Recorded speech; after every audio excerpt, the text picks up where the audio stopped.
some way, somehow, Father Jacob Bertrand wielded my best attributes like a gruesome weapon against me. He is a calculated manipulator and the most dangerous type of abuser. He presents a deceptively godly persona as a masterfully deliberate means of control. He successfully groomed, ritually abused, psychologically tortured, intimidated, and silenced me by using my love for Jesus Christ and the Catholic Church as a weapon against me every single step of the way. And then I said it.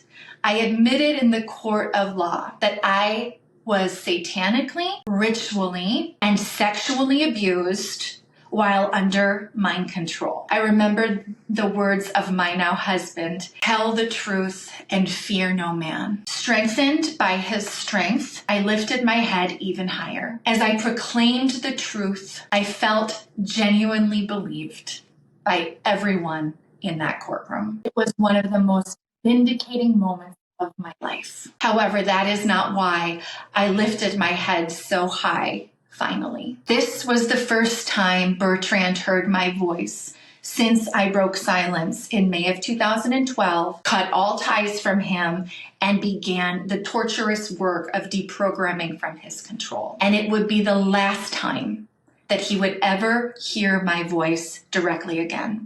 This was a moment of confrontation between truth and lies, light and darkness. I cared less about being fully understood by everyone in that courtroom and more about boldly confronting the evil that had been done not only to me, but to our Eucharistic Lord. I stated loudly in the court of law the following words, in plain terms. Father Jacob Bertrand sexually injured me in humiliating and degrading ways during the central liturgical ritual of the Catholic Church, the Holy Sacrifice of the Mass.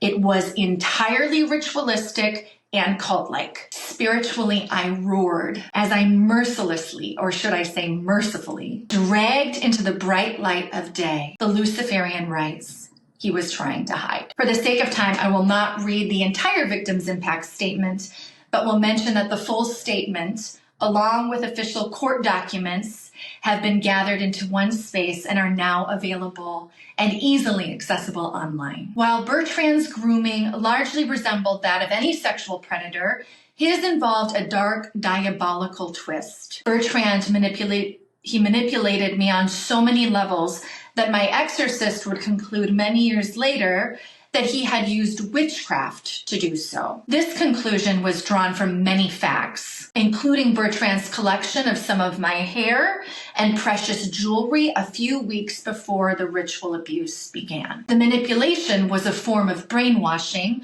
which occurred in the process of his crafty and diabolical grooming process. The exorcist uncovered many spiritual hooks and snares, which would essentially be curses, that had been constructed by Bertrand. The exorcist ultimately concluded that all of the evidence indicated to him that I had been targeted by a satanic practitioner who had infiltrated the hierarchy and was working to bring me into a coven as a priestess. He believed that I would have then been trafficked as a commodity among elites in occult rituals. He believed that Bertrand's apparent intent was to solemnly consecrate my virginity to the devil. But thankfully, that plan was unexpectedly foiled thanks to the merciful intervention of the Mother of God. Another occult expert confirmed and even illuminated further what he believes was Bertrand's ultimate goal. In the spring of 2024, I spoke directly with Kyle Clement, assistant to Father Chad Ripperger, arguably the foremost exorcist in the U.S. Clement explained that I was most likely being recruited by Bertrand to eventually be presented to a cardinal in the Vatican. It would have been the cardinal who would have violated me completely during a solemn offering of the Mass. A legitimate satanic black Mass is the inversion of a pontifical high Mass done according to the traditional Latin. Now, you might be saying to yourself, there is no way in hell that this stuff is happening in the Vatican. Well, the truth is that it is. According to Father Ripperger's team, my case is not an isolated incident. Here is a direct quote from Kyle Clement regarding my case. I first became aware of satanic ritual abuse involving Catholic clergy in 2005.